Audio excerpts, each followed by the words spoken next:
ಆತ್ಮೀಯ ವೀಕ್ಷಕರೇ, ನಾವಿವತ್ತು ನೋಡ್ತಕ್ಕಂಥ ಪ್ರಾಪರ್ಟಿ ಶೃಂಗೇರಿಯಿಂದ ಒಂದು 15 kilometre distance tar road approach ಇದೆ. ನೀವು ನೋಡ್ತಾ ಇದ್ರಲ್ಲ ಟಾರ್ ರೋಡು, ಇದರ ರೈಟ್ ಸೈಡಲ್ಲಿ ಇರ್ತಕ್ಕಂಥ ಪ್ರಾಪರ್ಟಿ. ಆ್ಯಕ್ಚುಲಿ ಇದು ಹಿಂದೆ ಗದ್ದೆ ಜಾಗ ಇದು. ಬಟ್ ಇವಾಗ ಏನಾಗಿದೆ, ಸ್ವಲ್ಪ ಗಿಡಗಂಟೆಗಳು ಬೆಳ್ಕೊಂಡಿದೆ. ತುಂಬ ಸಮಯದಿಂದ ಇದನ್ನು ಸಾಗುವಳಿ ಮಾಡದೇ ಇರೋದ್ರಿಂದ ಇದು 1 ಎಕರೆ 37 ಗುಂಟೆ ಪಾಣಿನಲ್ಲಿದೆ.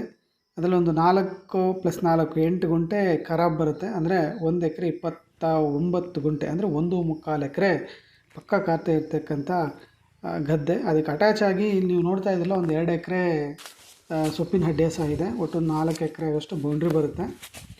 ಸೊ ಯಾರಾದರೂ ಒಂದು ಮನೆ ಮಾಡಿಕೊಂಡು ಇಲ್ಲಿ ನೀವು ಕಾಣ್ತಾ ಇದೆಯಲ್ಲ, ಇದೇ ಒಂದು ಗದ್ದೆ. ಸ್ವಲ್ಪ ಗಿಡಗಂಟೆಗಳು ಬೆಳ್ಕೊಂಡಿದ್ವು, ಆಲ್ಮೋಸ್ಟ್ ಲೆವೆಲ್ ಇದೆ. ಇದರಲ್ಲಿ ಪ್ಲಸ್ ಏನು ಅಂತಂದರೆ ರೋಡ್ ಅಟ್ಯಾಚ್ ಇರ್ತಕ್ಕಂಥದ್ದು. ಸೊ ಜೋರಿಂದ ಟಾರ್ ರೋಡಿಂದ ಡೈರೆಕ್ಟ್ ಆಕ್ಸೆಸ್ ಇದೆ.